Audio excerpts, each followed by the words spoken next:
मैं ਤੁਹਾਨੂੰ ਇੱਕ ਦੋ ਰਿਵੀਜ਼ਨ ਟਾਈਪ ਦੇ ਨਾ ਸਵਾਲ ਪੁੱਛਦਾ ਹਾਂ। ਆਪਾਂ ਨੇ ਇਹ ਗੱਲ ਪੜ੍ਹ ਚੁੱਕੇ ਹਾਂ ਕਿ ਅਕਾਊਂਟ ਤਿੰਨ ਕਿਸਮ ਦੇ ਨੇ, ਇੱਕ ਰੀਅਲ, ਇੱਕ ਨੋਮੀਨਲ, ਇੱਕ ਪਰਸਨਲ। ਉਹਦੀ ਉਹ ਪ੍ਰੈਕਟਿਸ ਕਰਾਉਣੀ ਹੈ। ਜਿਸ ਤਰ੍ਹਾਂ ਆ ਮੇਰੇ ਕੋਲ ਸਾਹਮਣੇ ਖਾਤਾ ਪਿਆ, ਮੈਂ ਤੁਹਾਨੂੰ ਪੁੱਛ ਲਵਾਂ ਆ MN ਟ੍ਰੇਡਿੰਗ ਕੰਪਨੀ ਇੱਕ ਅਕਾਊਂਟ ਹੈ। MN ਟ੍ਰੇਡਿੰਗ ਕੰਪਨੀ ਕਸਟਮਰ ਹੈ, ਇਹ ਅਕਾਊਂਟ ਹੈ। ਇਹ ਅਕਾਊਂਟ ਦੀ ਟਾਈਪ ਕੀ ਹੋਊਗੀ? ਇਹਦਾ ਬੈਲੈਂਸ ਲਿਖਿਆ ਹੈ ਕਿ ਕਿੰਨੇ ਰੁਪਏ, ਇਹਦਾ ਓਪਨਿੰਗ ਬੈਲੈਂਸ ਹੈ। ਓਪਨਿੰਗ ਬੈਲੈਂਸਾਂ ਦੀ ਲਿਸਟ ਮੇਰੇ ਕੋਲ ਕੁਦਰਤੀ ਹੱਥ 'ਚ ਪਈ ਹੈ। तो MN ट्रेडिंग कंपनी की अकाउंट टाइप की होगी? तीन ऑप्शन ने, रियल, पर्सनल या नॉमिनल। पर्सनल अकाउंट, ठीक है। एक होर अकाउंट मैनू दिख रहा आ पिया, इंश्योरेंस एक्सपेंसिस अकाउंट। जिहड़ा ये खाता है इंश्योरेंस एक्सपेंसिस अकाउंट, इहदी अकाउंट टाइप की होगी?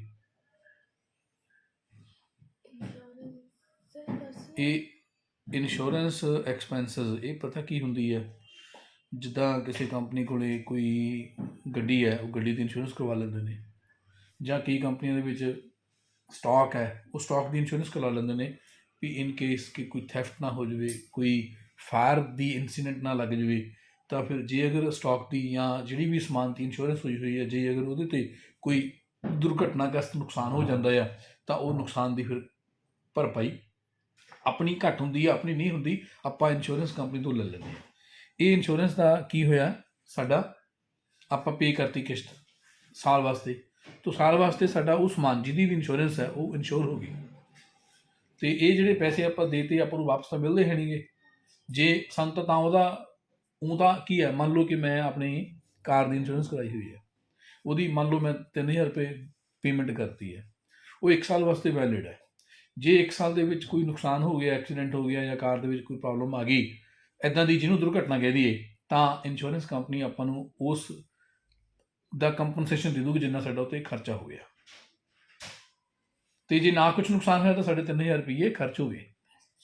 तो फिर जिहड़ा इंश्योरेंस एक्सपेंसिस अकाउंट है, इहदी अकाउंट टाइप की होगी? रियल के पर्सनल के नॉमिनल? नॉमिनल हुई, क्योंकि यह खर्च आया। क्लीयर। इदां ही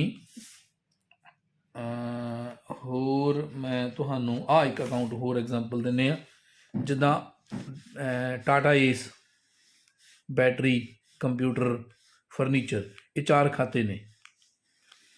ये 4 खाते जिहड़े ने इन्हां दी अकाउंट टाइप की होगी? कि रियल है, कि पर्सनल है, कि नॉमिनल है?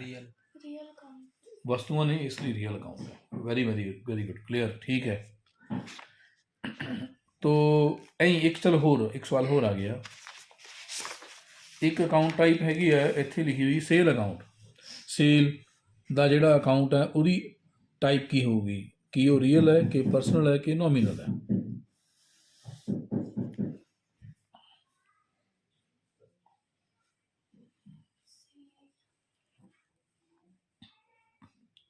सेल अकाउंट ये भी खाता बनया है, ये मेरे हाथ ना लिस्ट है, अकाउंटा की लिस्ट है, किसी कंपनी की रियल लिस्ट है। तो सेल अकाउंट नूं आपां की कहांगे? पर्सनल। राजकुमार किवें है? तू ही पर्सनल ही कहें जाना। पर्सनल किवें होया, समझाओ तो। How is it personal? मतलब जिन्ना तो ਆਪਾਂ जिन्ना ਦਾ ਸੰਬੰਧ ਲੈਣ ਦੇਣ ਤੋਂ ਹੁੰਦਾ ਹੈ। जिन्ना नहीं, सेल का मतलब है समान। सेल हो गया गुड्स, आप समान बेचिया, ਉਹਦੀ ਇਹ अमाउंट की कीमत है, किन्ने रुपए का समान बेचिया। जे मैं नाम लिखिया सेल अकाउंट, एक्चुअली ये गुड्स का खाता है। गुड्स साढ़े को गई ਜਿਹੜੀਆਂ ਆਪਾਂ ਵੇਚੀਆਂ ਉਹਦਾ खाता है। तो इदां ही परचेज की एग्जाम्पल लीए, परचेज का एक खाता है, ये भी गुड्स का खाता है। गुड्स के खाते आप 2 खोले होंगे आ, एक समान खरीदिया उन्होंने परचेज कह दीए, एक समान बेचिया उन्होंने सेल कह दीए। तो एक क्योंकि खाता गुड्स का आ तो इनू फिर आप की कहांगे? Real account. ये रियल सचमुच के खाते ने किसी के। तो एक अकाउंट होर इत्थे हैगा, मैं तुहानूं एक्चुअल दिखा लवां। इत्थे कैश इन हैंड या कैश अकाउंट है, इट इज़ समवेयर हैगा आ जिवें खाता है cash in hand, cash account. ये अकाउंट भी अपनी किताबां दे विच हैगा ਇਹ ਅਕਾਊਂਟ ਨੂੰ ਕਿਸ ਟਾਈਪ 'ਚ ਕਹੋਗੇ, ਰੀਅਲ ਕਿ ਪਰਸਨਲ ਕਿ nominal?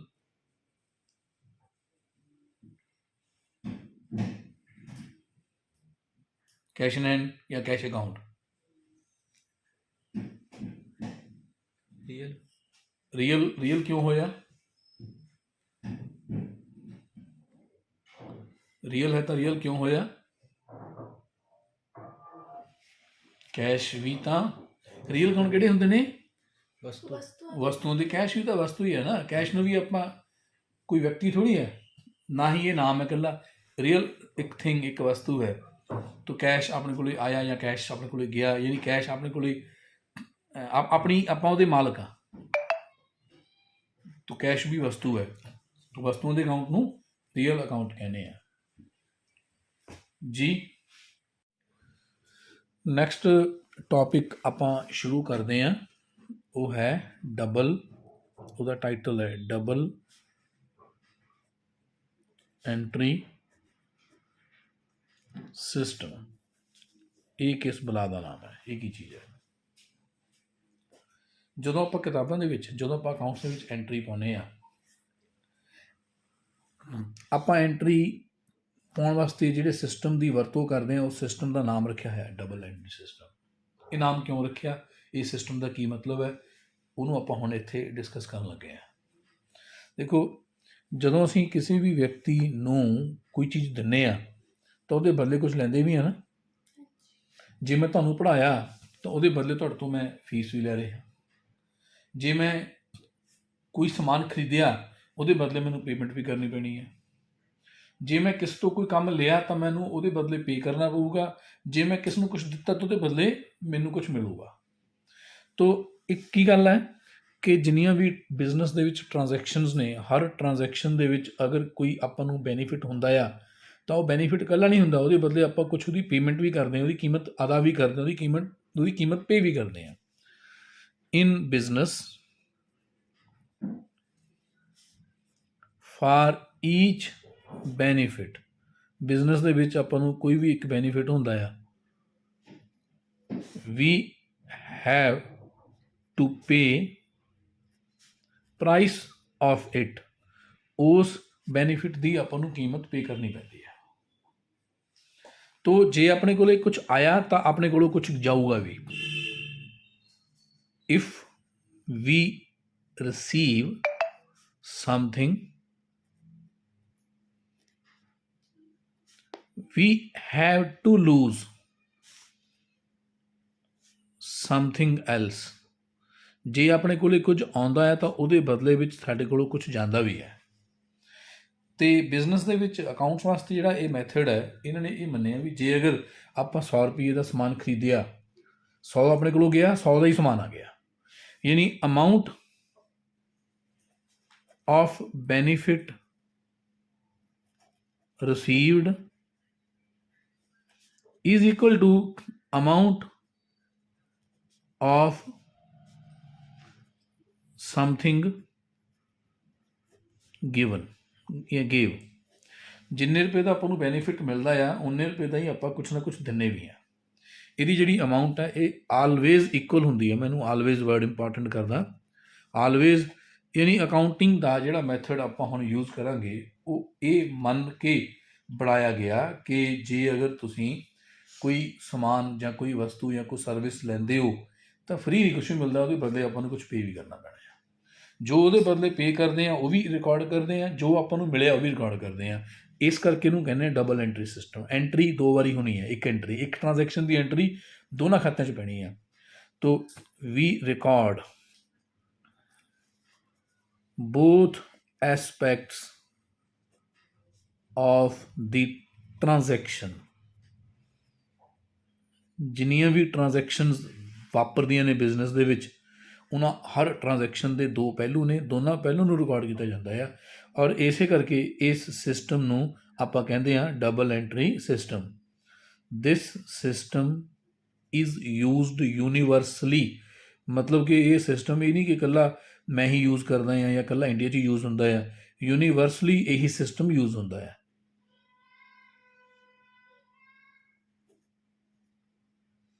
This system is used universally by every country. और इस सिस्टम का नाम की है? Called double entry system. ਇੱਥੇ ਕਹਿੰਦੇ ਨੇ ਕਾਲਡ ਡਬਲ ਐਂਟਰੀ ਸਿਸਟਮ। ਤੋ ਇਹ ਐਂਟਰੀ ਸਿਸਟਮ ਹੈ ਜਿਹੜਾ, ਇਹਨੂੰ ਆਪਾਂ ਕਿੱਦਾਂ ਯੂਜ਼ ਕਰਦੇ ਹਾਂ, ਇਹਦੇ 'ਚ ਐਂਟਰੀ ਕਿੱਦਾਂ ਪਾਈਦੀ ਹੈ, ਇਸ ਨੂੰ ਆਪਾਂ ਸਿੱਖਣਾ ਹੁਣ ਸ਼ੁਰੂ ਕਰਦੇ ਹਾਂ। ਇਹਦੇ ਵਾਸਤੇ ਨੈਕਸਟ ਥਿੰਗ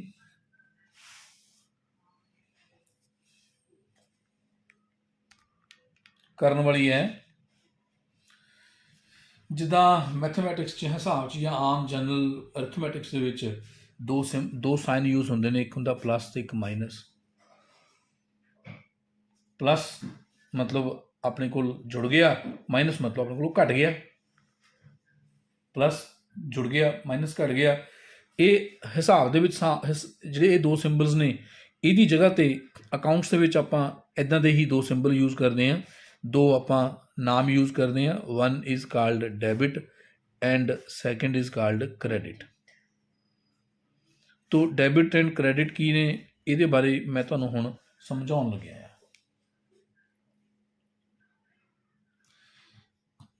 ਮੈਂ ਤੁਹਾਨੂੰ ਕੋਈ ਲੈਜਰ ਦਿਖਾਵਾਂ। ਐਟ ਪ੍ਰੈਜ਼ੈਂਟ ਮੇਰੇ ਕੋਲ ਇੱਥੇ ਲੈਜਰ ਹੁਣ ਨਹੀਂ ਹੈਗੀ, ਮੈਂ ਇਹ ਕਾਪੀ 'ਤੇ ਬਣਾ ਕੇ ਦਿਖਾ ਦਿੰਦਾ। ਕੋਈ ਵੀ ਲੈਜਰ ਅਕਾਊਂਟ ਹੈ, ਮੈਂ ਇੱਕ ਲੈਜਰ ਅਕਾਊਂਟ ਦੀ ਐਗਜ਼ਾਮਪਲ ਦੇ ਦਿੰਦਾ। ਲੈਜਰ ਮੈਂ ਦੱਸੀ ਸੀ ਨਾ, ਲੈਜਰ ਕੀ ਹੁੰਦੀ ਰਾਜਕੁਮਾਰ, ਯਾਦ ਨਹੀਂ ਹੈ? ਕੱਲੇ ਕੱਲੇ ਬੰਦਿਆਂ ਦਾ ਖਾਤਾ ਬਣਾਉਣਾ। ਹਾਂ, ਇੱਕ ਇੱਦਾਂ ਦੀ ਨੋਟਬੁੱਕ ਜਿਹਦੇ ਵਿੱਚ ਆਪਾਂ ਖਾਤੇ ਖੋਲ੍ਹਦੇ ਹਾਂ। ਯਾਦ ਆ ਗਿਆ। ਜਿਵੇਂ ਲੈਜਰ ਅਕਾਊਂਟ ਇੱਕ ਮੰਨ ਲਓ ਆ ਸਾਰੀ ਬੁੱਕ ਮੰਨ ਲਓ ਲੈਜਰ ਹੈ, ਮੈਂ ਮੰਨ ਲੈਂਦਾ ਕਿ ਲੈਜਰ ਹੈ। ਇਹਦੇ ਵਿੱਚ ਇੱਕ ਪੇਜ ਦੇ ਉੱਤੇ ਖਾਤਾ ਖੋਲ੍ਹ ਲਾਂਗੇ ਕਿਸੇ ਦਾ ਵੀ ਜਿਹਦੇ ਨਾਲ ਸਾਡਾ ਲੈਣ ਦੇਣ ਹੈ। ਮੰਨ ਲਓ ਕਿ ਰਾਜਕੁਮਾਰ ਦਾ ਖਾਤਾ ਖੁੱਲ੍ਹ ਗਿਆ, ਰਾਜਕੁਮਾਰ ਨਾਲ ਸਾਡਾ ਕੋਈ ਲੈਣ ਦੇਣ ਹੈ, ਸਾਡਾ ਕਸਟਮਰ ਹੈ, ਉਧਾਰ ਸਮਾਨ ਲੈ ਜਾਂਦਾ ਹੈ, ਜਾਂ ਅਸੀਂ ਇਹ ਤੋਂ ਸਮਾਨ ਲੈਂਦੇ ਹਾਂ ਉਧਾਰ 'ਚ, ਤਾਂ ਸਾਡਾ ਇਹਦੇ ਨਾਲ ਲੈਣ ਦੇਣ ਚੱਲਦਾ ਆ। ਜਿਹੜਾ ਵੀ ਲੈਜਰ 'ਚ ਅਕਾਊਂਟ ਹੈ ਨਾ, ਉਹਦੇ ਵਿੱਚ ਇਸ ਤਰ੍ਹਾਂ ਕਾਲਮ ਬਣੇ ਹੁੰਦੇ ਨੇ। ਮੈਂ ਰਫ ਜਿਹੇ ਬਣਾਉਣਾ। ਇੱਥੇ ਇੱਕ ਕਾਲਮ ਹੁੰਦਾ ਆ, ਮੈਂ ਪਹਿਲਾਂ ਬਣਾ ਲਵਾਂ। ਇੱਕ ਕਾਲਮ ਹੁੰਦਾ ਹੈ ਡੇਟ,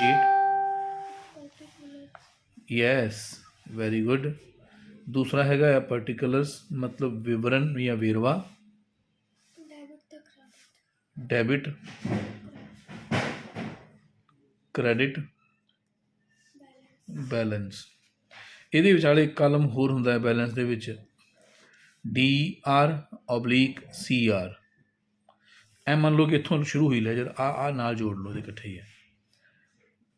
ਹੁਣ ਜਿਵੇਂ ਰਾਜਕੁਮਾਰ ਦਾ ਖਾਤਾ ਆ, ਰਾਜਕੁਮਾਰ ਨੇ ਸਾਡੇ ਤੋਂ ਕੁਝ ਸਮਾਨ ਖਰੀਦ ਲਿਆ, ਆਪਾਂ ਲਿਖਾਂਗੇ ਰਾਜਕੁਮਾਰ ਦੇ ਖਾਤੇ 'ਚ 19 ਰੁਪਈਏ ਜਿੰਨੇ ਦਾ ਸਮਾਨ ਲੈ ਗਿਆ ਹੈ।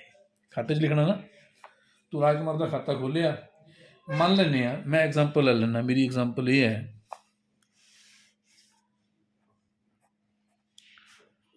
ਰਾਜਕੁਮਾਰ ਸਾਡੇ ਤੋਂ ਸਮਾਨ ਲੈ ਗਿਆ। ਗੁੱਡਸ ਆਪਾਂ ਨੇ ਸੇਲ ਕੀਤੀਆਂ ਨੇ, good sold to Rajkumar on credit, ਮਤਲਬ ਪੈਸੇ ਨਹੀਂ ਦੇ ਕੇ ਗਿਆ, ਉਹ ਕਹਿੰਦਾ ਮੈਂ ਪੈਸੇ ਬਾਅਦ 'ਚ ਦੇ ਦੂੰਗਾ। ਔਨ ਕ੍ਰੈਡਿਟ ਦਾ ਮਤਲਬ ਹੋ ਗਿਆ ਉਧਾਰੀਆਂ ਸਮਾਨ ਲੈ ਗਿਆ, ਖਾਤੇ 'ਚ ਲਿਖਾ ਗਿਆ। ਆਫ ਰੁਪੀਜ਼ 11,200 ਦਾ। ਹੁਣ 11,200 ਰੁਪਏ ਰਾਜਕੁਮਾਰ ਦੇ ਖਾਤੇ 'ਚ ਆਪਾਂ ਲਿਖਣੇ ਆ। ਲਿਖਾਂਗੇ ਇੱਦਾਂ, ਇਹ ਕਿੰਨੀ ਤਰੀਕ ਦੀ ਗੱਲ ਹੈ? ਮੰਨ ਲਓ ਕਿ ਇਹ 1 ਫਰਵਰੀ 2022 ਦੀ ਗੱਲ ਹੈ, ਤਾਂ ਆਪਾਂ ਇੱਥੇ ਡੇਟ ਲਿਖਾਂਗੇ 1 ਫਰਵਰੀ 2022। ਇੱਥੇ ਲਿਖਾਂਗੇ ਗੁੱਡਸ ਸੋਲਡ, ਨਾਲ ਆਪਾਂ ਚਾਹੇ ਨਰੇਸ਼ਨ ਵੀ ਪਾ ਦਈਏ, ਇੱਕ ਹੋਰ ਡਿਟੇਲ ਵੀ ਦੇ ਦਈਏ। ਆਪਾਂ ਜਦੋਂ ਸਮਾਨ ਵੇਚਿਆ ਰਾਜਕੁਮਾਰ ਨੂੰ, ਤਾਂ ਆਪਾਂ ਇੱਕ ਬਿੱਲ ਕੱਟਿਆ ਹੋਊਗਾ, ਉਹ ਬਿੱਲ ਦਾ ਨੰਬਰ ਆਪਾਂ ਨੂੰ ਪਤਾ ਕਿੰਨਾ ਨੰਬਰ ਹੈ। ਮੈਂ ਇੱਥੇ ਮੰਨ ਲੈਂਦਾ ਕਿ ਬਿੱਲ ਨੰਬਰ 4510 ਹੈ, ਤਾਂ ਮੈਂ ਇੱਥੇ ਲਿਖ ਦਿੰਦਾ good sold vide bill number 4510। ਜਿੰਨੇ ਦਾ ਸਮਾਨ ਉਹ ਲੈ ਕੇ ਗਿਆ, 19 ਰੁਪਏ ਦੇ ਖਾਤੇ 'ਚ ਆਪਾਂ ਦੋ ਕਾਲਮ ਨੇ, ਇੱਕ ਹੈਗਾ ਡੈਬਿਟ, ਇੱਕ ਹੈ ਕ੍ਰੈਡਿਟ। ਦੋਵਾਂ ਦੇ ਵਿੱਚੋਂ ਕਿਸੇ ਇੱਕ 'ਚ ਲਿਖਣਾ ਆ। ਜਦੋਂ ਉਹ ਲੈ ਕੇ ਗਿਆ ਤਾਂ ਆਪਾਂ ਡੈਬਿਟ ਕਰਨਾ ਹੁੰਦਾ ਹੈ। ਉਹੀ ਮੈਂ ਸਮਝਾਊਂਗਾ ਕਿ ਡੈਬਿਟ ਕਦੋਂ ਕਰੀਦਾ, ਕ੍ਰੈਡਿਟ ਕਦੋਂ ਕਰੀਦਾ। ਹੁਣ ਮੈਂ ਇੱਥੇ ਵੈਸੇ ਹੀ ਦੱਸ ਰਿਹਾ ਬਿਨਾਂ ਸਮਝਾਏ ਤੋਂ, 11,200 ਰੁਪਏ ਦੇ ਖਾਤੇ 'ਚ ਆਪਾਂ ਲਿਖਤੇ ਕਿ ਇਹ ਰਾਜਕੁਮਾਰ ਵੱਲ ਉਹਦੇ ਨਾਮ ਪਾ ਦੇ। ਉਸ ਤੋਂ ਬਾਅਦ ਮੰਨ ਲਓ ਕਿ 4 ਤਰੀਕ ਨੂੰ ਇਹ ਫਿਰ ਆ ਗਿਆ, ਰਾਜਕੁਮਾਰ ਹੀ। ਇਹ ਕਹਿੰਦਾ ਜੀ ਮੈਨੂੰ ਹੋਰ ਸਮਾਨ ਦੇ ਦਿਓ, ਮੈਂ ਤੁਹਾਨੂੰ ਪੈਸੇ ਇਕੱਠੇ ਦੇ ਦੂੰਗਾ ਬਾਅਦ 'ਚ। ਆਪਾਂ ਨੇ ਐਗਰੀ ਕਰ ਲਿਆ, ਠੀਕ ਹੈ ਦੇ ਦਿੰਦੇ ਹਾਂ। ਆਪਾਂ ਨੇ ਫਿਰ ਕੀਤਾ goods sold of rupees 1250 to mister Rajkumar. ਆਪਾਂ ਨੇ ਰਾਜਕੁਮਾਰ ਨੂੰ ਫਿਰ ਸਮਾਨ ਵੇਚਤਾ। ਇਹ ਵੀ ਉਧਾਰਾ ਹੀ, ਔਨ ਕ੍ਰੈਡਿਟ ਉਧਾਰਾ। ਇਹਦਾ ਜਿਹੜਾ ਬਿੱਲ ਨੰਬਰ ਹੈ ਉਹ ਸੀ ਮੰਨ ਲਓ 4605। ਅਤੇ ਆਪਾਂ ਇਹਦੀ ਐਂਟਰੀ ਇੱਥੇ ਫਿਰ ਪਾ ਦਾਂਗੇ। ਤਰੀਕ ਹੈਗੀ ਹੈ 4 ਫਰਵਰੀ 2022। Good sold vide bill number 4605। Amount ਹੈਗੀ ਹੈ 1250 ਰੁਪਏ। ਇਹ ਵੀ ਆਪਾਂ ਇੱਥੇ ਐਵੇਂ ਲਿਖ ਦਾਂਗੇ। ਹੁਣ ਇਹਦਾ ਬੈਲੈਂਸ ਕਿੰਨਾ ਹੋ ਗਿਆ? 11,200 ਰੁਪਏ ਦਾ ਸਮਾਨ ਇੱਕ ਵਾਰੀ ਉਹ ਲੈ ਕੇ ਗਿਆ ਹੋਇਆ, 1250 ਦਾ ਸਮਾਨ ਫਿਰ ਉਹ ਲੈ ਕੇ ਚਲੇ ਗਿਆ। ਜੇ ਆਪਾਂ ਹਿਸਾਬ ਲਾਉਣਾ ਹੋਵੇ ਵੀ ਕਿੰਨਾ ਬੈਲੈਂਸ ਹੈ, ਤਾਂ ਆਪਾਂ ਜਿੱਥੇ ਬੈਲੈਂਸ ਲਿਖਣਾ ਆ, ਜਿਵੇਂ ਇੱਥੇ ਬੈਲੈਂਸ ਲਿਖਣਾ ਆ, ਤਾਂ ਆਪਾਂ ਇੱਥੇ ਤੱਕ ਦਾ ਬੈਲੈਂਸ ਕਰ ਦਾਂਗੇ।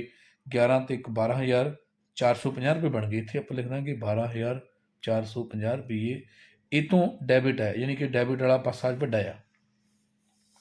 ਇਹ ਤੋਂ ਇੰਨੇ ਰੁਪਏ ਲੈਣੇ ਆ। ਮੰਨ ਲਓ ਕਿ ਇਹ 10 ਤਰੀਕ ਨੂੰ ਤਨਖਾਹ ਮਿਲਣ ਤੋਂ ਬਾਅਦ ਸਾਡੇ ਕੋਲ ਆ ਗਿਆ।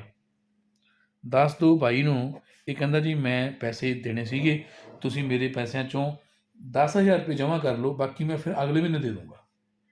ਮੰਨ ਲਓ ਇੱਦਾਂ ਦੀ ਗੱਲਬਾਤ ਹੋਈ। ਇਹਨੇ ਕੀ ਕੀਤਾ? ਕੈਸ਼ ਰਿਸੀਵਡ, ਸਾਨੂੰ ਪੈਸੇ ਮਿਲ ਗਏ। ਇਹ ਆਪਾਂ ਆਪਣੀ ਗੱਲ ਕਰਦੇ ਪਏ ਹਾਂ। ਕੈਸ਼ ਰਿਸੀਵਡ ਫਰੋਮ ਮਿਸਟਰ ਰਾਜਕੁਮਾਰ। ਕਿੰਨੇ ਮਿਲੇ? ਮੰਨ ਲਓ 10,000 ਰੁਪਏ ਮਿਲ ਗਏ। ਆਪਾਂ ਐਗਜ਼ਾਮਪਲ ਲੈ ਰਹੇ ਹਾਂ, 10,000 ਰੁਪਏ ਮਿਲ ਗਏ ਆਪਾਂ ਤੋਂ। ਅਤੇ ਬੈਲੈਂਸ ਚਾਹੇ ਉਹਨੇ ਉਹਨੂੰ ਕਹਿ ਤਾ ਮੈਂ ਇੱਥੇ ਲਿਖਾਂ ਜਾਂ ਨਾ ਲਿਖਾਂ, ਲੋੜ ਹੀ ਨਹੀਂ ਹੈ। ਇਹਦਾ ਮਤਲਬ ਹੈ ਵੀ ਆਪਾਂ ਲੈਣੇ ਤਾਂ ਸੀ ਕਿ 12,450 ਰੁਪਏ, ਇਹਦੇ ਵਿੱਚੋਂ 10,000 ਰੁਪਏ ਜਮ੍ਹਾਂ ਕਰਾ ਗਿਆ, ਬਾਕੀ ਦੇ ਉਹ ਕਹਿੰਦਾ ਕਿ ਮੈਂ ਤੁਹਾਨੂੰ ਬਾਅਦ 'ਚ ਦੇ ਦੂੰਗਾ। ਤਾਂ ਹੁਣ ਆਪਾਂ 10,000 ਦੀ ਐਂਟਰੀ ਵੀ ਪਾਉਣੀ ਹੈ। ਉਹ ਕਿਵੇਂ ਪਾਵਾਂਗੇ? ਤਰੀਕ ਹੈਗੀ ਹੈ 10, ਇੱਥੇ ਲਿਖਾਂਗੇ 10/2/22। ਇੱਥੇ ਲਿਖ ਦਈਏ ਕੈਸ਼ ਰਿਸੀਵਡ। ਬਲਕਿ ਇੱਕ ਚੀਜ਼ ਹੋਰ ਮੈਂ ਦੱਸਾਂ, ਜਦੋਂ ਆਪਾਂ ਕਿਸ ਤੋਂ ਪੈਸੇ ਲੈ ਲੈਂਦੇ ਹਾਂ ਤਾਂ ਆਪਾਂ ਨੂੰ ਇੱਕ ਰਸੀਦ ਕੱਢ ਕੇ ਦੇਣਾ ਚਾਹੀਦਾ। ਤੁਸੀਂ ਇੱਥੇ ਫੀਸ ਪੇ ਕਰਦੇ ਹੋ, ਤੁਹਾਨੂੰ ਰਸੀਦ ਮਿਲਦੀ ਹੈ। ਇੱਦਾਂ ਹੀ ਇੱਥੇ ਵੀ ਆਪਾਂ ਨੇ ਕੈਸ਼ ਲਿਆ ਤਾਂ ਕੈਸ਼ ਰਿਸੀਪਟ ਆਪਾਂ ਇਸ਼ੂ ਕੀਤੀ। ਕੈਸ਼ ਰਿਸੀਪਟ ਦਾ ਨੰਬਰ ਮੰਨ ਲਓ ਕਿ 944 ਹੈ, ਤਾਂ ਆਪਾਂ ਇੱਥੇ ਲਿਖ ਦਾਂਗੇ cash received wide receipt number 944। ਇੱਥੇ ਆਪਾਂ ਲਿਖਾਂਗੇ 10,000 ਰੁਪਏ। ਹੁਣ ਇਹ 10,000 ਰੁਪਏ ਜਿਹੜੇ ਆਏ ਨੇ ਉਹ ਡੈਬਿਟ 'ਚ ਨਹੀਂ ਪਾਏ, ਉਹ ਕ੍ਰੈਡਿਟ 'ਚ ਪਾਏ। ਅਤੇ ਇਹਦਾ ਜਿਹੜਾ ਬਕਾਇਆ ਬਚ ਗਿਆ 12,450 ਆਪਾਂ ਲੈਣੇ, ਉਹ 'ਚੋਂ ਇੰਨੇ ਆ ਗਏ, ਬਾਕੀ ਬਚ ਗਏ। ਆਪਾਂ ਲਿਖ ਦਾਂਗੇ 2,450। ਇੱਥੇ ਲਿਖ ਦਾਂਗੇ DR, ਮਤਲਬ ਡੈਬਿਟ ਵੱਡੇ ਆ। ਜਿਹੜੀ 22,2450 ਬਾਕੀ ਬਚੇ, ਇਹਦੇ ਵਿੱਚ ਡੈਬਿਟ ਵੱਡੇ ਆ, ਡੈਬਿਟ 'ਚੋਂ ਕ੍ਰੈਡਿਟ ਘਟਾ ਕੇ ਇੰਨਾ ਆ ਗਿਆ। ਤਾਂ ਇਹ ਜਿਹੜਾ ਖਾਤਾ ਬਣਾਇਆ, ਇਸ ਖਾਤੇ ਵਿੱਚ ਇਹ ਦੋ ਕਾਲਮ ਨੇ, 1 is debit, 2 is credit. Debit ਅਤੇ ਕ੍ਰੈਡਿਟ ਦੇ ਰੂਲ ਜੇ ਸਮਝ ਲੱਗ ਜਾਣ ਤਾਂ ਫਿਰ ਬੜੀ ਜਲਦੀ ਆਪਾਂ ਟੈਲੀ 'ਤੇ ਪਹੁੰਚ ਜਾਵਾਂਗੇ। ਫਿਰ ਆਪਾਂ ਬੜੀ ਜਲਦੀ ਅਕਾਊਂਟ ਸਿੱਖ ਲਵਾਂਗੇ। ਆਹ ਸਮਝ ਲੱਗੀ ਇੰਨੀ ਕੁ? ਆਪਾਂ ਡੈਬਿਟ ਕਦੋਂ ਕਰਦੇ ਹਾਂ? ਜਦੋਂ ਆਪਾਂ ਕਿਸੇ ਕਸਟਮਰ ਨੂੰ ਜਾਂ ਕਿਸੇ ਵਿਅਕਤੀ ਨੂੰ ਕੁਝ ਦਿੰਦੇ ਹਾਂ। ਅਤੇ ਕ੍ਰੈਡਿਟ ਕਦੋਂ ਕਰਦੇ ਹਾਂ? ਜਦੋਂ ਆਪਾਂ ਉਹ ਤੋਂ ਲੈ ਲੈਂਦੇ ਹਾਂ। ਤਾਂ ਇੱਥੇ ਇਹਦਾ ਜਿਹੜਾ ਮੀਨਿੰਗ ਹੈ ਉਹ ਮੈਂ ਤੁਹਾਨੂੰ ਸ਼ਬਦਾਂ 'ਚ ਸਮਝਾਉਣਾ। ਇਹਦਾ ਮੀਨਿੰਗ ਕੀ ਹੈ? ਆਪਾਂ ਇਹੀ ਕਰਦੇ ਹਾਂ, meanings of debit and credit, ਇਹ ਸਿੱਖਦੇ ਹਾਂ। ਡੈਬਿਟ ਅਤੇ ਕ੍ਰੈਡਿਟ ਦੇ ਮਤਲਬ ਕੀ ਨੇ? ਇਹਦੇ 3 ਮਤਲਬ ਨੇ। ਪਹਿਲਾ ਮਤਲਬ ਹੈਗਾ ਆ ਡੈਬਿਟ ਹੂ ਰਿਸੀਵਸ, ਜਾਂ ਡੈਬਿਟ ਦਾ ਰਿਸੀਵਰ, ਐਂ ਲਿਖਦੀ ਹੈ। ਡੈਬਿਟ ਦਾ ਰਿਸੀਵਰ, ਕ੍ਰੈਡਿਟ ਦਾ ਗਿਵਰ। ਇਹ ਜਿਹੜਾ ਰੂਲ ਹੈ ਇਹਨੂੰ ਮੈਂ ਪੰਜਾਬੀ 'ਚ ਸਮਝਾਵਾਂ ਤਾਂ ਇਹ ਲਿਖੂੰਗਾ। ਡੈਬਿਟ ਮਤਲਬ ਕਿ ਨਾਮ ਪਾਉਣਾ, ਕ੍ਰੈਡਿਟ ਮਤਲਬ ਕਿ ਜਮ੍ਹਾਂ ਕਰਨਾ। ਆਪਾਂ ਨਾਮ ਕਦੋਂ ਪਾਉਂਦੇ ਹਾਂ? ਜਦੋਂ ਆਪਾਂ ਕਿਸੇ ਨੂੰ ਕੁਝ ਦਿੰਦੇ ਹਾਂ। ਜਿਵੇਂ ਸਪੋਜ਼ ਕਰੋ ਰਾਜਕੁਮਾਰ ਸਾਡੇ ਕੋਲ ਸਮਾਨ ਲੈ ਗਿਆ, ਤਾਂ ਆਪਾਂ ਇਹ ਕਹਾਂਗੇ ਨਾ ਰਾਜਕੁਮਾਰ ਦੇ ਨਾਮ ਲਿਖ ਲਓ ਇੰਨੇ ਰੁਪਏ। ਜਦੋਂ ਰਾਜਕੁਮਾਰ ਦੇ ਜੂਗਾ ਤਾਂ ਆਪਾਂ ਕਹਾਂਗੇ ਰਾਜਕੁਮਾਰ ਜਮ੍ਹਾਂ ਕਰ ਲਓ। ਤੋ ਡੈਬਿਟ ਆਪਾਂ ਕਦੋਂ ਕਰਦੇ ਹਾਂ? ਜਦੋਂ ਅਸੀਂ ਕਿਸੇ ਨੂੰ ਕੁਝ ਦਿੰਦੇ ਹਾਂ। ਜੇ ਰਾਜਕੁਮਾਰ ਨੂੰ ਕੁਝ ਦਿੱਤਾ, ਚਾਹੇ ਪੈਸੇ ਦਿੱਤੇ, ਚਾਹੇ ਸਮਾਨ ਦਿੱਤਾ, ਜਾਂ ਕੋਈ ਸਰਵਿਸ ਦਿੱਤੀ। ਮੰਨ ਲਓ ਇਹ ਵੀ ਹੁੰਦਾ, ਰਾਜਕੁਮਾਰ ਨੇ ਕੰਪਿਊਟਰ ਠੀਕ ਕਰਵਾ ਲਿਆ, ਕਹਿੰਦਾ ਮੈਂ ਪੈਸੇ ਬਾਅਦ 'ਚ ਦੇ ਦੂੰਗਾ ਜੀ। ਤਾਂ ਉਹਨੇ ਸਰਵਿਸ ਲਈ, ਰਾਜਕੁਮਾਰ ਦੇ ਨਾਮ ਆਪਾਂ ਰੁਪਏ ਲਿਖਣੇ ਆ, ਜਿਹੜੇ ਪੈਸੇ ਆਪਾਂ ਰਾਜਕੁਮਾਰ ਨੂੰ ਦਿੱਤੇ ਨੇ, ਚਾਹੇ ਨਗਦ ਦਿੱਤਾ, ਚਾਹੇ ਸਮਾਨ ਦਿੱਤਾ, ਚਾਹੇ ਆਪਾਂ ਸਰਵਿਸ ਦਿੱਤੀ। ਤੋ ਡੈਬਿਟ ਦਾ ਮਤਲਬ ਹੈ ਨਾਮ ਪਾਉਣਾ। ਤਾਂ ਹੀ ਡੈਬਿਟ ਦਾ ਮਤਲਬ ਹੈ ਰਿਸੀਵਰ, ਜਿਹਨੂੰ ਦਿੱਤੇ। ਪੰਜਾਬੀ 'ਚ ਮੈਂ ਕਹਿ ਦੇਵਾਂ ਜਿਸ ਨੂੰ ਦਿੱਤੇ, ਜਿਸ ਨੂੰ ਦਿੱਤੇ ਉਸ ਨੂੰ ਡੈਬਿਟ ਕਰੋ, ਜਿਸ ਤੋਂ ਲਏ ਉਸ ਨੂੰ ਕ੍ਰੈਡਿਟ ਕਰੋ। ਇਹ ਚੀਜ਼ ਜੇ ਸਮਝ ਲੱਗ ਜਾਵੇ ਤਾਂ ਆਪਾਂ ਨੂੰ ਅਕਾਊਂਟ ਸਿੱਖਣਾ ਈਜ਼ੀ ਲੱਗੂਗਾ। ਰਾਜਕੁਮਾਰ ਪਤਾ ਲੱਗੀ ਗੱਲ ਇਹ ਨਾ? ਆਹੀ ਮੈਂ ਐਗਜ਼ਾਮਪਲ ਵੀ ਮੂਹਰੇ ਦਿੱਤੀ ਹੋਈ ਹੈ, ਜਿਹੜੀ ਆ ਐਗਜ਼ਾਮਪਲ ਦਿੱਤੀ ਹੋਈ ਆ ਰਾਜਕੁਮਾਰ ਦੇ ਖਾਤੇ ਦੀ। ਇਹਦੇ 'ਚ ਆਪਾਂ ਨੇ ਜਦੋਂ ਰਾਜਕੁਮਾਰ ਨੂੰ ਕੁਝ ਦਿੱਤਾ ਤਾਂ ਆਪਾਂ ਡੈਬਿਟ ਕਰ ਲਿਆ, ਜਦੋਂ ਰਾਜਕੁਮਾਰ ਤੋਂ ਕੁਝ ਲਿਆ ਤਾਂ ਰਾਜਕੁਮਾਰ ਨੂੰ ਕ੍ਰੈਡਿਟ ਕਰ ਲਿਆ। ਇਹੀ ਇਹਦਾ ਮਤਲਬ ਹੈ, ਇਹੀ ਸ਼ਬਦਾਂ 'ਚ ਸਮਝਾਇਆ ਹੋਇਆ। ਇਸ ਤਰ੍ਹਾਂ ਹੀ ਦੂਜਾ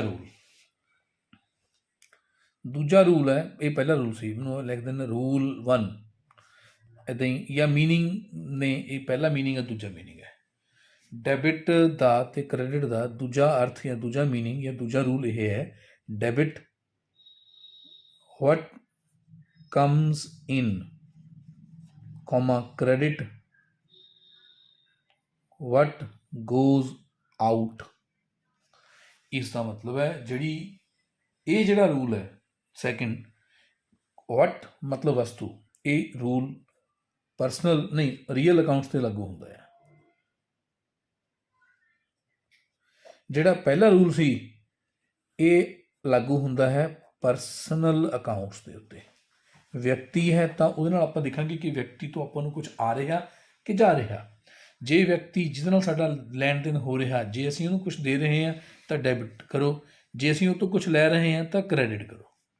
ਪਹਿਲਾ ਰੂਲ ਅਲੱਗ ਹੈ। ਬਿਗਨਿੰਗ 'ਤੇ ਐਂ ਲੱਗੂਗਾ ਜਿਵੇਂ ਕਨਫਿਊਜ਼ਨ ਹੈ, ਬਟ ਬੜੇ ਸਾਇੰਟੀਫਿਕ, ਬੜੇ ਇੱਕ ਆਰਟਿਸਟਿਕ ਰੂਲ ਨੇ। ਜਿਹੜਾ ਸੈਕਿੰਡ ਰੂਲ ਹੈ ਇਹ ਹੈ ਕਿ ਜੋ ਵਸਤੂ ਆਈ ਉਹ ਵਸਤੂ ਨੂੰ ਡੈਬਿਟ ਕਰੋ, ਜੋ ਵਸਤੂ ਗਈ ਉਹ ਵਸਤੂ ਨੂੰ ਕ੍ਰੈਡਿਟ ਕਰੋ। ਸੈਕਿੰਡ ਰੂਲ ਇਹ ਹੈ। ਮੈਂ ਐਗਜ਼ਾਮਪਲਸ ਦੇ ਨਾਲ ਸਮਝਾਉਣਾ ਬਾਅਦ 'ਚ, ਇਹਨੂੰ ਹਾਲੇ ਸਿਰਫ ਦਿਮਾਗ 'ਚ ਰੱਖ ਲਈਏ, ਬਾਅਦ 'ਚ ਇਹਨੂੰ ਵਰਤੀਏ।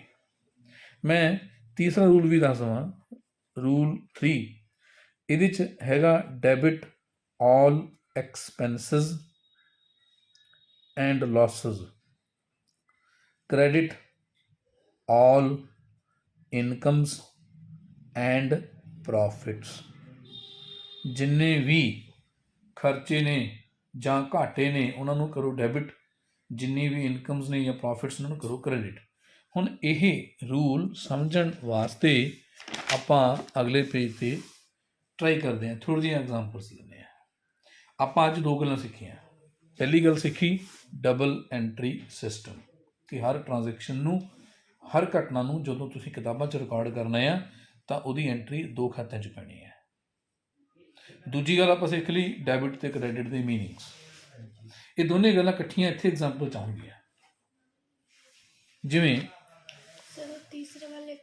ਤੀਸਰਾ ਰੂਲ ਮੈਂ ਇੱਥੇ ਸਮਝਾ ਦੂੰਗਾ, ਹਾਲੇ ਆਪਾਂ ਨੂੰ ਐਂ ਕਰੀਏ ਨਾ, ਹੁਣ ਤੁਸੀਂ ਇੰਨਾ ਕੁ ਯਾਦ ਕਰ ਲਓ। ਜਿਹੜਾ ਤੀਸਰਾ ਰੂਲ ਹੈ ਇਹ ਤੁਸੀਂ ਦਿਮਾਗ 'ਚ ਬਿਠਾ ਲਵੋ, ਪਰ ਸਮਝ ਕੇ ਫਿਰ ਤੁਹਾਨੂੰ ਹੋਰ ਵੀ ਯਾਦ ਹੋ ਜਾਊਗਾ। ਹਾਲੇ ਇਹ ਮੰਨੋ, ਖਰਚੇ ਡੈਬਿਟ, ਆਮਦਨ ਕ੍ਰੈਡਿਟ, ਖਰਚੇ ਡੈਬਿਟ, ਆਮਦਨ ਕ੍ਰੈਡਿਟ। ਤੋ ਐਗਜ਼ਾਮਪਲ ਆਪਾਂ ਐਂ ਕਰਦੇ ਹਾਂ ਥੋੜ੍ਹਾ ਜਿਹਾ, ਪਹਿਲਾਂ ਆਪਾਂ ਫਸਟ ਰੂਲ ਨੂੰ ਫੋਕਸ ਕਰਦੇ ਹਾਂ। ਜਿਹੜੀ ਹੁਣ ਐਗਜ਼ਾਮਪਲ ਹੈ ਇਹ ਉਹ ਹੋਊਗੀ ਜਿਹੜੀ ਫਸਟ ਰੂਲ 'ਤੇ ਲਾਗੂ ਹੋਊਗੀ। ਇੱਕ ਟ੍ਰਾਂਜੈਕਸ਼ਨ ਹੈ, ਮੰਨ ਲਓ ਬਿਜ਼ਨਸ 'ਚ ਇੱਕ ਟ੍ਰਾਂਜੈਕਸ਼ਨ ਹੋਈ। ਕੀ ਹੋਈ?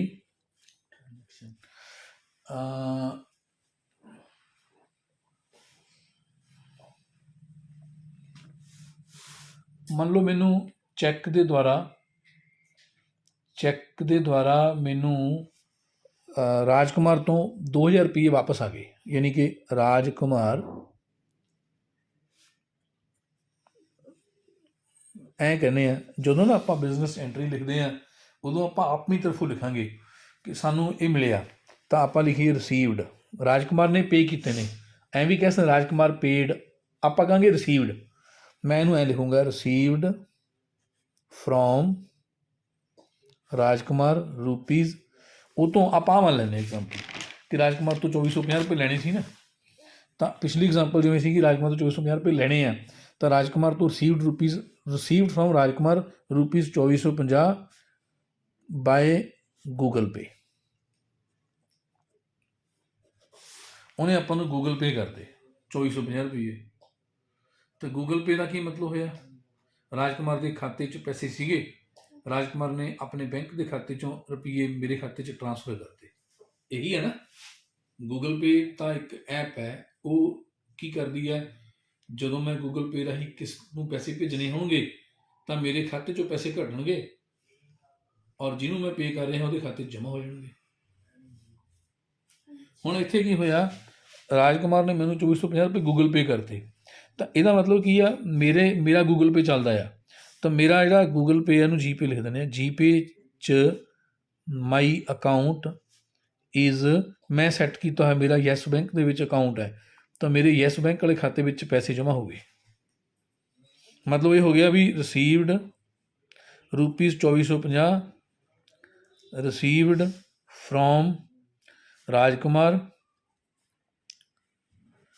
And paid into Yes Bank. Rajkumar ਤੋਂ ਲੈ ਲਏ ਤੇ ਯੈਸ ਬੈਂਕ ਨੂੰ ਆਪਾਂ ਪੇ ਕਰਤੇ। ਇਹੀ ਮਤਲਬ ਹੋਇਆ ਨਾ, ਸਾਨੂੰ ਕੈਸ਼ ਨਹੀਂ ਮਿਲੇ ਹੈਗੇ, ਉਹਨੇ ਮੇਰੇ ਖਾਤੇ ਦੇ ਵਿੱਚ ਟ੍ਰਾਂਸਫਰ ਕਰਤੇ।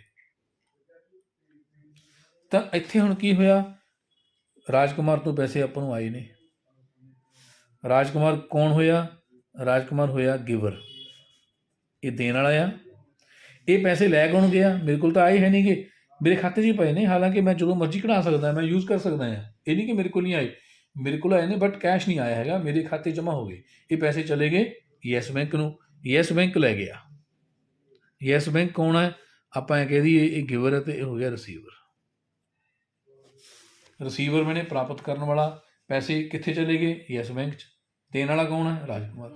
ਹੁਣ ਆਪਾਂ ਨੇ ਫਸਟ ਰੂਲ ਇਹ ਸਿੱਖਿਆ ਸੀ, ਡੈਬਿਟ ਦਾ ਰਿਸੀਵਰ, ਕ੍ਰੈਡਿਟ ਦਾ ਗਿਵਰ। ਤੋ ਜਿਹਦੇ ਤੋਂ ਪੈਸੇ ਆਏ ਨੇ, ਜਿਹੜਾ ਗਿਵਰ ਹੈ ਇਹਨੂੰ ਕਰੋ ਕ੍ਰੈਡਿਟ, ਤੇ ਜਿਹੜਾ ਰਿਸੀਵਰ ਇਹਨੂੰ ਕਰੋ ਡੈਬਿਟ। ਰੁਪਈਏ ਕਿੰਨੇ ਆ? 2450। ਜਿੰਨੇ ਰੁਪਈਏ ਰਾਜਕੁਮਾਰ ਨੇ ਪੇ ਕੀਤੇ ਯੈਸ ਬੈਂਕ 'ਚ ਉਨੇ ਹੀ ਜਾਣਗੇ ਨਾ। ਤਾਂ ਆਪਾਂ ਇਹ ਜਿਹੜੀ ਐਂਟਰੀ ਹੈ ਰਾਜਕੁਮਾਰ ਤੋਂ ਪੈਸੇ ਆਏ ਦੀ, ਇਹਨੂੰ ਆਪਾਂ ਇਹਦਾ ਆਨਸਰ ਐਂ ਲਿਖਾਂਗੇ। ਮੰਨ ਲਓ ਕਿ ਉਹ ਕੁਐਸਚਨ ਸੀਗਾ, ਕੁਐਸਚਨ ਸੀ ਕਿ ਆਪਾਂ ਨੂੰ ਰਾਜਕੁਮਾਰ ਤੋਂ 2450 ਰੁਪਏ ਮਿਲੇ। ਉਹਦਾ ਜਿਹੜਾ ਆਨਸਰ ਹੈ ਉਹ ਐਂ ਬਣੂਗਾ, ਆਪਾਂ ਲਿਖਾਂਗੇ ਡੈਬਿਟ, ਡੈਬਿਟ ਹੈਗਾ ਆ ਯੈਸ ਬੈਂਕ ਅਕਾਊਂਟ 2450, ਨਾਲ ਹੀ ਨੀਚੇ ਲਿਖਾਂਗੇ ਕ੍ਰੈਡਿਟ ਰਾਜਕੁਮਾਰ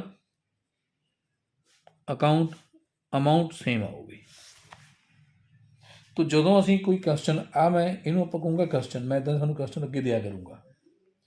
ਅਗਲੇ ਕੱਲ੍ਹ ਵੀ ਅਤੇ ਅੱਜ ਵੀ ਕੋਸ਼ਿਸ਼ ਕਰਾਂਗੇ ਕਿ ਇੱਦਾਂ ਦੀ ਪ੍ਰੈਕਟਿਸ ਕਰਾਵਾਂ ਮੈਂ। ਮੰਨ ਲਓ ਮੈਂ ਤੁਹਾਨੂੰ ਆਹ ਕੁਐਸਚਨ ਪਾਇਆ, ਤੁਸੀਂ ਇਸ ਕੁਐਸਚਨ 'ਚੋਂ ਦੇਖੋਗੇ, ਆਹ ਕੁਐਸਚਨ ਪਾਇਆ, ਤੁਸੀਂ ਇਸ ਕੁਐਸਚਨ 'ਚੋਂ ਦੇਖੋਗੇ 2 ਅਕਾਊਂਟ ਕਿਹੜੇ ਨੇ ਜਿਨ੍ਹਾਂ ਦੇ ਉੱਤੇ ਇਹਦਾ ਅਸਰ ਹੋਊਗਾ। ਹਰ ਟ੍ਰਾਂਜੈਕਸ਼ਨ ਦਾ ਜਿਹੜਾ ਇੰਪੈਕਟ ਹੈ, ਅਸਰ ਹੈ, ਉਹ 2 ਖਾਤਿਆਂ 'ਚ ਪੈਣਾ ਆ।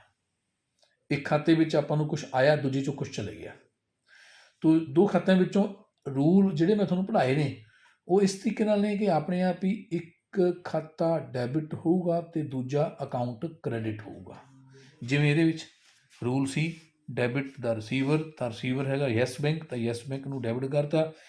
ਆਨਸਰ ਐਂ ਲਿਖਣਾ, ਪਹਿਲਾਂ ਲਿਖਾਂਗੇ ਡੈਬਿਟ, ਫਿਰ ਕਿਹੜਾ ਖਾਤਾ ਡੈਬਿਟ ਹੈ, ਕਿੰਨੇ ਰੁਪਈਏ, ਫਿਰ ਕ੍ਰੈਡਿਟ, ਕਿਹੜਾ ਖਾਤਾ ਕ੍ਰੈਡਿਟ ਹੈ, ਕਿੰਨੇ ਰੁਪਈਏ। ਹਮੇਸ਼ਾ ਆਹ ਰੁਪਈਏ ਦੋਨੋਂ ਬਰਾਬਰ ਹੋਣਗੇ, ਦੋਨੇ ਐਂਟਰੀਆਂ ਜਿੰਨੇ ਰੁਪਈਏ ਡੈਬਿਟ ਨੇ ਉਨੇ ਕ੍ਰੈਡਿਟ ਲਾਜ਼ਮੀ ਹੋਣਗੇ। ਪਹਿਲਾਂ ਡੈਬਿਟ ਲਿਖੋ, ਕਿਹੜਾ ਖਾਤਾ, ਆਹ ਜਿਹੜੀ ਬਲੈਂਕ ਹੈ, ਜਿਹੜੀ ਮੈਂ ਡੈਸ਼ ਬਾਕਸ 'ਚ ਪਾਤਾ, ਇੱਥੇ ਤੁਸੀਂ ਆਪਣਾ ਆਨਸਰ ਲਿਖਣਾ ਹੈ। ਆਹ ਜਿਹੜੀ ਅਮਾਊਂਟ ਹੈ ਇਹ ਵੀ ਜਿੰਨੀ ਹੈਗੀ ਉਨੀ ਲਿਖਣੀ ਹੈ, ਬਟ ਜਿੰਨੀ ਅਮਾਊਂਟ ਡੈਬਿਟ ਉਨੀ ਉਹ ਕ੍ਰੈਡਿਟ ਹੋਊਗੀ। ਜਿਵੇਂ ਹੋਰ ਐਗਜ਼ਾਮਪਲ ਦਿੰਦਾ, ਇੱਕ ਐਗਜ਼ਾਮਪਲ ਹੋਰ ਦਿੰਦਾ।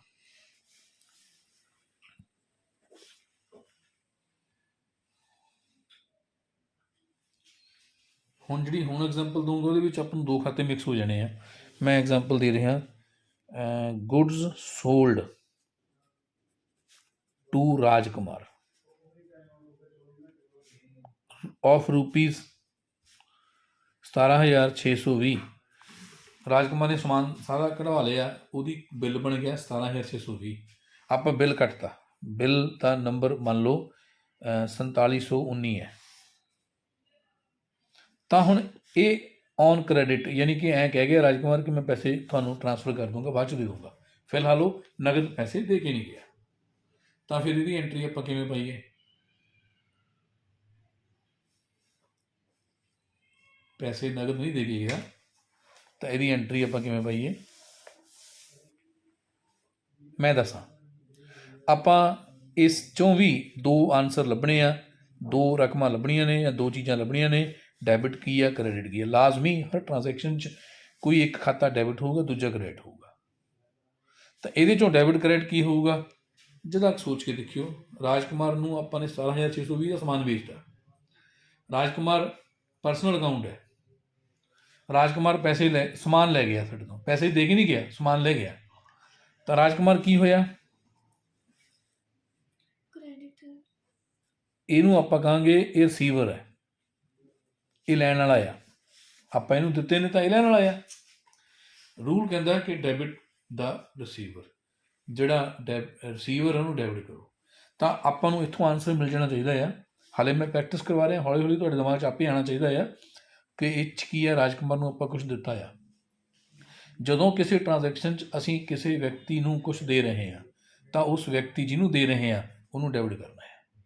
ਜਿਵੇਂ ਇੱਥੇ ਰਾਜਕੁਮਾਰ ਨੂੰ ਆਪਾਂ ਡੈਬਿਟ ਕਰਾਂਗੇ ਕਿੰਨੇ ਰੁਪਈਏ? ਜਿੰਨੇ ਦਾ ਸਮਾਨ ਲੈ ਕੇ ਗਿਆ 17,620 ਰੁਪਈਏ, ਜਿੰਨੀ ਵੀ ਅਮਾਊਂਟ ਮੈਂ ਲਿਖਤੀ ਹੈ ਡੈਬਿਟ ਕਰ। ਹੁਣ ਇਹਦੇ ਵਿੱਚ ਕ੍ਰੈਡਿਟ ਵੀ ਕੁਛ ਹੋਊਗਾ, ਐ ਨਹੀਂ ਹੈ ਇਕੱਲਾ ਡੈਬਿਟ ਹੀ ਹੋਊਗਾ। ਜੇ 17,620 ਰੁਪਏ ਦਾ ਸਮਾਨ ਅਸੀਂ ਰਾਜਕੁਮਾਰ ਨੂੰ ਦਿੱਤਾ, ਆਪਾਂ ਰਾਜਕੁਮਾਰ ਨੂੰ ਕਰਤਾ ਡੈਬਿਟ। ਆਪਣੇ ਕੋਲੋਂ ਕੁਝ ਗਿਆ ਵੀ ਤਾਂ ਹੈ ਨਾ। 17,620 ਰੁਪਏ ਦਾ ਆਪਾਂ ਰਾਜਕੁਮਾਰ ਦੇ ਨਾਮ ਰੁਪਏ ਲਿਖੇ ਨੇ, ਤਾਂ ਸਾਡੇ ਕੋਲੋਂ ਕੀ ਗਿਆ? ਸਾਡੇ ਕੋਲੋਂ ਉਨੇ ਹੀ ਰੁਪਏ ਦਾ ਸਮਾਨ ਗਿਆ। ਸਾਡੀ ਹੋ ਗਈ ਸੇਲ। ਇੱਥੇ ਕੀ ਹੋਈ? Good sold. ਆਪਣੇ ਕੋਲੋਂ ਸਮਾਨ ਗਿਆ। ਜਦੋਂ ਸਮਾਨ ਜਾਵੇ ਤਾਂ ਆਪਾਂ ਸਮਾਨ ਚਲੇ ਗਿਆ। ਰੂਲ ਇਹ ਕਹਿੰਦਾ, ਸੈਕਿੰਡ ਰੂਲ ਕੀ ਕਹਿੰਦਾ? ਕ੍ਰੈਡਿਟ ਵਾਟ ਗੋਜ਼ ਆਊਟ। ਜੋ ਵਸਤੂ ਸਾਡੇ ਕੋਲੋਂ ਜਾ ਰਹੀ ਹੈ ਉਸ ਨੂੰ ਕ੍ਰੈਡਿਟ ਕਰ ਦਿਓ। ਆਪਣੇ ਕੋਲੋਂ ਸਮਾਨ ਲੱਗਿਆ ਤਾਂ ਮੈਂ ਇੱਥੇ ਗੁੱਡਸ ਲਿਖ ਦੂੰਗਾ। ਗੁੱਡਸ ਅਕਾਊਂਟ ਨੂੰ ਸੇਮ ਉਨੀ ਹੀ ਅਮਾਊਂਟ ਜਿੰਨੀ ਪਹਿਲਾਂ ਆਪਾਂ ਡੈਬਿਟ 'ਚ ਪਾਈ ਹੈ ਕ੍ਰੈਡਿਟ ਕਰ ਦਾਂਗੇ। ਕਿਉਂ ਕ੍ਰੈਡਿਟ ਕੀਤਾ? ਇਹਨੂੰ ਕ੍ਰੈਡਿਟ ਇਸ ਲਈ ਕੀਤਾ, ਰੂਲ ਹੈ ਕਿ ਵਾਟ ਗੋਜ਼ ਆਊਟ, ਮਤਲਬ ਜਿਹੜੀ ਵਸਤੂ ਸਾਡੇ ਕੋਲੋਂ ਜਾ ਰਹੀ ਹੈ। ਜੇ ਰਾਜਕੁਮਾਰ ਤੋਂ ਪੈਸੇ ਲੈਣੇ ਆ, ਰਾਜਕੁਮਾਰ ਬੰਨੀ ਆਪਾਂ ਲਿਖਤੇ ਤਾਂ ਉਹਨੇ ਦਾ ਸਾਡਾ ਸਮਾਨ ਵੀ ਤਾਂ ਗਿਆ ਨਾ, ਤਾਂ ਹੀ ਰਾਜਕੁਮਾਰ ਬੰਨੀ ਗਏ ਨੇ ਨਾ। ਤੋ ਜਿਹੜੀ ਚੀਜ਼ ਸਾਡੇ ਕੋਲੋਂ ਗਈ ਉਸ ਚੀਜ਼ ਨੂੰ ਕ੍ਰੈਡਿਟ ਕਰ ਲਓ। ਰੂਲ ਸੈਕਿੰਡ ਇਹ ਕਹਿੰਦਾ, ਰੂਲ ਸੈਕਿੰਡ ਕੀ ਕਹਿੰਦਾ? ਡੈਬਿਟ ਜੋ ਵਸਤੂ ਆਈ, ਕ੍ਰੈਡਿਟ ਜੋ ਵਸਤੂ ਗਈ। ਹੁਣ ਤੁਸੀਂ ਸੈਕਿੰਡ ਰੂਲ ਨੂੰ ਯਾਦ ਰੱਖੋਗੇ ਨਾ, ਡੈਬਿਟ ਜੋ ਵਸਤੂ ਆਈ, ਕ੍ਰੈਡਿਟ ਜੋ ਵਸਤੂ ਗਈ। ਔਰ ਜਿਹੜਾ ਫਸਟ ਰੂਲ ਆ ਉਹ ਕੀ ਹੈ? ਸੁਣਾਓ ਇੱਕ ਵਾਰੀ, ਬੋਲੋ ਤਾਂ ਸ਼ਾਨੀ ਬੋਲੋ। ਹਾਂ ਹਾਂ, ਰਾਜਕੁਮਾਰ ਤੋਂ ਹੀ ਬੋਲਦੀ ਇੱਕ ਵਾਰੀ ਆਪਣੇ ਮੂੰਹੋਂ। ਕ੍ਰੈਡਿਟ ਦਾ ਰਿਸੀਵਰ, ਨਹੀਂ, ਡੈਬਿਟ ਦਾ ਰਿਸੀਵਰ। ਡੈਬਿਟ ਦਾ ਰਿਸੀਵਰ, ਕ੍ਰੈਡਿਟ ਦਾ ਰਿਸੀਵਰ ਦਾ ਆਪੋਜ਼ਿਟ ਹੁੰਦਾ ਗਿਵਰ। ਗਿਵਰ। ਜਿਹੜਾ ਬੰਦਾ ਸਾਡੇ ਤੋਂ, ਜਿਹੜਾ ਵੀ ਵਿਅਕਤੀ ਸਾਡੇ ਤੋਂ ਲੈ ਰਿਹਾ ਉਹਨੂੰ ਰਿਸੀਵਰ ਕਹਿ ਦਈਏ, ਜਿਹੜਾ ਸਾਨੂੰ ਦੇ ਰਿਹਾ ਉਹਨੂੰ ਆਪਾਂ ਗਿਵਰ ਕਹਿ ਦਈਏ। ਤਾਂ ਜੇ ਸਾਨੂੰ ਕੋਈ ਵਸਤੂ ਕਿਸ ਤੋਂ ਮਿਲ ਰਹੀ ਹੈ ਤਾਂ ਜਿਹੜਾ ਦੇਣ ਵਾਲਾ ਉਹਨੂੰ ਕ੍ਰੈਡਿਟ ਕਰਾਂਗੇ, ਜੇ ਅਸੀਂ ਕਿਸ ਨੂੰ ਦੇ ਰਹੇ ਹਾਂ ਤਾਂ ਜਿਹੜਾ ਲੈਣ ਵਾਲਾ ਨੂੰ ਆਪਾਂ ਡੈਬਿਟ ਕਰਨਾ ਆ। ਜਿਵੇਂ ਇੱਥੇ ਦੇਖੋ, ਆਪਾਂ ਰਾਜਕੁਮਾਰ ਨੂੰ ਸਮਾਨ ਦਿੱਤਾ ਤਾਂ ਰਾਜਕੁਮਾਰ ਨੂੰ ਡੈਬਿਟ ਕਰਤਾ। ਅਤੇ ਜਿਹੜੀ ਵਸਤੂ ਹੈ, ਜੇ ਵਸਤੂ ਕੋਈ ਗਈ ਹੋਵੇ ਤਾਂ, ਹੁਣ ਪਹਿਲੀ ਟ੍ਰਾਂਜੈਕਸ਼ਨ 'ਚ ਵਸਤੂ ਕੋਈ ਨਹੀਂ ਸੀ ਗਈ। ਪਹਿਲੀ ਟ੍ਰਾਂਜੈਕਸ਼ਨ 'ਚ ਰਾਜਕੁਮਾਰ ਤੋਂ ਪੈਸੇ ਆਏ, ਯੈਸ ਬੈਂਕ 'ਚ ਚਲੇ ਗਏ। ਦੋਨੋਂ ਖਾਤੇ, ਯੈਸ ਬੈਂਕ ਲੈਣ ਵਾਲਾ, ਰਾਜਕੁਮਾਰ ਦੇਣ ਵਾਲਾ, ਦੋਨੋਂ ਖਾਤੇ ਪਰਸਨਲ ਨੇ, ਤਾਂ ਕਰਕੇ ਆਪਾਂ ਦੋਨਾਂ ਖਾਤਿਆਂ ਦੇ ਉੱਤੇ ਪਰਸਨਲ ਦਾ ਰੂਲ ਲਾਤਾ। ਜਿਹੜਾ ਸੈਕਿੰਡ ਟ੍ਰਾਂਜੈਕਸ਼ਨ ਉਹ 'ਚ ਕੀ ਹੈ? ਸੈਕਿੰਡ ਟ੍ਰਾਂਜੈਕਸ਼ਨ ਦੇ ਵਿੱਚ ਰਾਜਕੁਮਾਰ ਨੂੰ ਸਮਾਨ ਵੇਚਿਆ, ਰਾਜਕੁਮਾਰ ਨੂੰ ਨਹੀਂ, ਰਾਜਕੁਮਾਰ ਲੈ ਗਿਆ, ਆਪਣੇ ਕੋਲੋਂ ਕੀ ਗਿਆ? ਸਮਾਨ। ਤਾਂ ਆਪਾਂ ਇੱਥੇ ਮਿਕਸ ਕਰਤਾ, ਕ੍ਰੈਡਿਟ ਦੇ ਵਿੱਚ ਲਾਗੂ ਹੋ ਗਿਆ ਸੈਕਿੰਡ ਰੂਲ ਅਤੇ ਡੈਬਿਟ 'ਚ ਫਸਟ 'ਤੇ ਲਾਗੂ ਹੋ ਗਿਆ ਪਰਸਨਲ ਦਾ ਰੂਲ। ਮੈਂ ਹੋਰ ਐਗਜ਼ਾਮਪਲ ਦਿੰਦਾ ਇਸ ਤਰ੍ਹਾਂ ਦੀ ਹੋਈ। ਤੀਜੇ ਨੰਬਰ 'ਤੇ ਕੈਸ਼ received rupees 5,000 from ਰਾਜਕੁਮਾਰ। ਰਾਜਕੁਮਾਰ ਤੋਂ ਆਪਾਂ ਨੂੰ 5,000 ਰੁਪਏ ਨਗਦ ਮਿਲ ਗਏ। ਉਹ ਜਿਹੜਾ ਸਮਾਨ ਲੈ ਗਿਆ ਸੀ ਨਾ, ਉਹ 'ਚੋਂ ਕਹਿੰਦਾ ਜੀ ਇਹ 5,000 ਰੁਪਏ ਜਮ੍ਹਾਂ ਕਰ ਲਓ, ਬਾਕੀ ਮੈਂ ਤੁਹਾਨੂੰ ਫਿਰ ਪੇ ਕਰ ਦਿੰਦਾ, ਹਾਲੇ ਹੋਰ ਰੁਕਿਆ। ਤਾਂ ਆਪਾਂ 5000 ਰੁਪਏ ਰਾਜਕੁਮਾਰ ਤੋਂ ਲਏ ਨੇ, ਤਾਂ ਇਹਦਾ ਸੋਚ ਕੇ ਦੇਖੋ, ਇਹਦੇ ਵਿੱਚ ਵੀ ਆਪਾਂ ਆਨਸਰ ਐਵੇਂ ਹੀ ਲਿਖਣਾ ਆ, ਡੈਬਿਟ ਡੈਸ਼, ਇਹ ਡੈਸ਼ ਤੁਸੀਂ ਭਰੋ, ਅਮਾਊਂਟ ਤਾਂ ਪੱਕੀ ਹੋਈ ਆ 5000 ਰੁਪਏ, ਅਤੇ ਕ੍ਰੈਡਿਟ ਵੀ ਡੈਸ਼ ਤੁਸੀਂ ਭਰੋ, ਅਮਾਊਂਟ ਪੱਕੀ ਹੈ 5000 ਰੁਪਏ। ਤਾਂ ਇੱਥੇ ਡੈਸ਼ ਕੀ ਪਾਓਗੇ, ਥੋੜ੍ਹਾ ਦਿਮਾਗ ਲਗਾਓ, ਸੋਚ ਕੇ ਦੇਖੋ, ਗਲਤ ਹੋ ਕੋਈ ਗੱਲ ਨਹੀਂ, ਤੁਹਾਨੂੰ ਕੀ ਲੱਗਦਾ ਹੈ ਉਸ ਹਿਸਾਬ ਨਾਲ ਆਨਸਰ ਦਿਓ।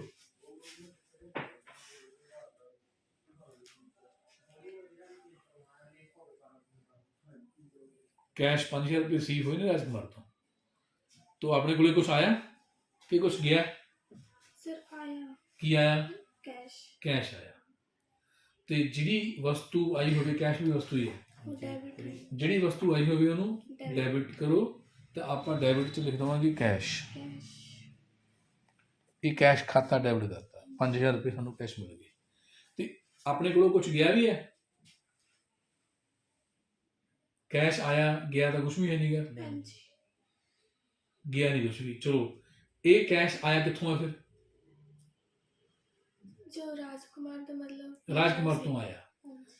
ਕੈਸ਼ ਆਇਆ ਹੈ ਰਾਜਕੁਮਾਰ ਤੋਂ, ਤਾਂ ਰਾਜਕੁਮਾਰ ਕੀ ਹੋ ਗਿਆ? ਕ੍ਰੈਡਿਟ। ਗਿਵਰ। ਹਾਂ, ਕ੍ਰੈਡਿਟ ਗਿਵਰ। तो ਰਾਜਕੁਮਾਰ ਦੇਣ ਵਾਲਾ ਆ, ਤੇ ਰੂਲ ਇਹ ਕਹਿੰਦਾ ਕਿ ਗਿਵਰ ਨੂੰ ਕ੍ਰੈਡਿਟ ਕਰੋ। ਸੋ ਆਪਾਂ ਇੱਥੇ ਰਾਜਕੁਮਾਰ ਨੂੰ ਕ੍ਰੈਡਿਟ ਕਰ ਦਾਂਗੇ। ਕਿਉਂ? ਮੈਂ ਨਾਲ ਲਿਖ ਦੇਣਾ ਗਿਵਰ। ਕਿਉਂ ਮੈਂ ਲਿਖ ਦੇਣਾ? ਜੋ ਆਇਆ, ਵਟ ਕਮਸ ਇਨ, ਜੋ ਵਸਤੂ ਆਈ ਉਹਨੂੰ ਡੈਬਿਟ ਕਰੋ, ਗਿਵਰ ਨੂੰ ਕ੍ਰੈਡਿਟ ਕਰੋ। ਆਪਣੇ ਆਪ ਰੂਲ ਇਸ ਤਰੀਕੇ ਨਾਲ ਬਣੇ ਹੋਏ ਨੇ ਕਿ ਜੇ ਤੁਸੀਂ ਸੋਚੋਗੇ ਰੂਲਸ ਦੇ ਮੁਤਾਬਕ ਐਂਟਰੀ ਨੂੰ, ਤੁਹਾਨੂੰ ਆਪਣੇ ਆਪ ਹੀ ਇੱਕ ਚੀਜ਼ ਇਹਦੇ ਵਿੱਚੋਂ, ਇੱਕ ਖਾਤਾ ਵਿੱਚੋਂ ਡੈਬਿਟ ਮਿਲੂਗਾ, ਦੂਜਾ ਉਹ ਰੂਲ ਦੇ ਮੁਤਾਬਕ ਆਪਣੇ ਆਪ ਹੀ ਕ੍ਰੈਡਿਟ ਵੀ ਮਿਲੂਗਾ। ਮੈਂ ਇੱਦਾਂ ਦੀ ਪ੍ਰੈਕਟਿਸ ਤੁਹਾਨੂੰ ਮੈਂ ਨਾ ਤੁਹਾਡਾ ਸ਼ਾਇਦ ਅਕਾਊਂਟ ਮੈਂ ਬਣਾਇਆ ਨਹੀਂ ਹੋਇਆ, ਤੁਹਾਡਾ ਉਹ sahnewal.com ਵੈਬਸਾਈਟ ਦੇ ਉੱਤੇ ਅਕਾਊਂਟ ਹੈਗਾ? ਹੈਗਾ ਜੀ। ਹਾਲੇ ਵੀ ਚੱਲਦਾ ਹੈ? ਹਾਂਜੀ। ਆਹ ਸਾਈਟ ਖੋਲ ਲੈਣੀ ਹੈ, ਲੌਗਇਨ ਕਰ ਲੈਣਾ ਹੈ। ਲੌਗਇਨ ਤੁਹਾਡੇ ਕੋਲ ਹੈਗਾ, ਆਈਡੀ ਪਾਸਵਰਡ। ਇਹਦੇ ਵਿੱਚ ਉੱਪਰ ਟਿਊਟੋਰੀਅਲ ਦੇ ਵਿੱਚ ਇੱਕ ਕਮਾਂਡ ਉੱਪਰ ਨਾ, ਟਿਊਟੋਰੀਅਲ ਵਿੱਚ ਅਕਾਊਂਟਿੰਗ ਪ੍ਰੈਕਟਿਸ ਨਹੀਂ, ਅਕਾਊਂਟਿੰਗ ਫੰਡਾਮੈਂਟਲਸ 1, ਅਕਾਊਂਟਿੰਗ 1 ਇੱਦਾਂ ਦਾ ਇੱਕ ਲਿੰਕ ਹੈ, ਉਹਨੂੰ ਕਲਿੱਕ ਕਰੋਗੇ ਅਤੇ ਤੁਹਾਨੂੰ ਆਹ ਸਾਰਾ ਕੁਛ ਨੋਟਸ ਮਿਲ ਜਾਣਗੇ। ਨੋਟਸ ਤਾਂ ਤੁਹਾਨੂੰ ਮੈਂ ਸਮਝਾ ਦੇ, ਜੇ ਕੋਈ ਰਿਪੀਟ ਕਰਨ ਦੀ ਲੋੜ ਪਈ ਤੁਸੀਂ ਉੱਥੋਂ ਪੜ੍ਹ ਸਕਦੇ ਹੋ। ਲੇਕਿਨ ਉਹਦੇ ਵਿੱਚ ਅੱਗੇ ਜਿੱਥੇ ਆ ਨੋਟਸ ਖਤਮ ਹੋਣਗੇ ਉੱਥੇ ਅੱਗੇ ਇੱਕ ਪ੍ਰੈਕਟਿਸ ਆਊਗੀ, ਜਿਹਦੇ ਵਿੱਚ ਇੱਦਾਂ ਦੀਆਂ ਸੋਲਵ ਕੀਤੀਆਂ ਹੋਈਆਂ ਐਗਜ਼ਾਮਪਲਾਂ ਮਿਲਣਗੀਆਂ। ਤੁਸੀਂ ਹੁਣੇ ਹੀ ਲੌਗਇਨ ਕਰਕੇ ਸੋਲਵ ਕੀਤੀਆਂ ਐਗਜ਼ਾਮਪਲਾਂ ਦੇਖੋ। ਉਹਦੇ ਨੀਚੇ ਫਿਰ ਐਕਸਰਸਾਈਜ਼ ਵੀ ਹੈਗੀ ਆ। ਜਦ ਤੁਸੀਂ ਐਕਸਰਸਾਈਜ਼ ਕਰੋਗੇ ਤਾਂ ਤੁਹਾਡੀ ਉਹ ਰੂਲਸ ਨੂੰ ਯਾਦ ਕਰਨ ਦੀ ਆਪਣੇ ਆਪ ਪ੍ਰੈਕਟਿਸ ਹੋ ਜਾਊਗੀ। ਯਾਦ ਕਰਨ ਦੀ ਲੋੜ ਨਹੀਂ ਪੈਣੀ, ਆਪਣੇ ਆਪ ਯਾਦ ਹੋ ਜਾਣਗੇ। ਹੁਣ ਮੈਂ ਤੁਹਾਨੂੰ ਹੋਮਵਰਕ ਜਾਂ ਹੁਣ ਮੈਂ ਤੁਹਾਨੂੰ ਉਹ ਕੰਮ ਦਿੰਦਾ ਕਿ ਤੁਸੀਂ ਆਪ ਕਰੋ, ਇੱਥੇ ਬਹਿ ਕੇ ਹੁਣੇ ਕਰੋ।